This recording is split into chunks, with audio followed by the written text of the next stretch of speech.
In questo post su Facebook il racconto del grave incidente che lo ha visto coinvolto. Diego Bottaccin, ex sindaco di Mogliano e nel 2005 consigliere regionale, è stato travolto da un'auto mentre stava facendo un giro in bici.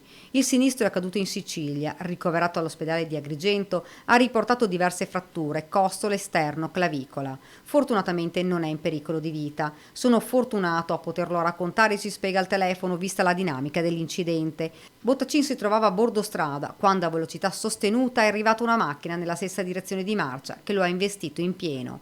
Si trovava in Sicilia per fare un giro con la bicicletta. Da qualche anno scelgo ogni estate una destinazione diversa e mi faccio un giro solitario. La strada dove è avvenuto l'incidente è una tangenziale piuttosto trafficata a tutte le ore e soprattutto dove le auto sfrecciano a velocità. Immediatamente soccorso, Diego Bottaccini è stato trasportato d'urgenza in ospedale dove si trova tuttora ricoverato. Grande rammarico, continua il politico, per aver dovuto interrompere un viaggio bellissimo, sicuramente il più vario ed interessante dei cicloviaggio che ho fatto. La prognosi sarà di qualche mese. I sanitari hanno spiegato che ci vorrà del tempo prima di poter tornare alla vita normale. Un abbraccio a tutti, termina il post e grazie di cuore per la compagnia che quest'anno mi avete fatto. Appena la notizia è stata postata sui social, sono arrivate moltissime telefonate di solidarietà.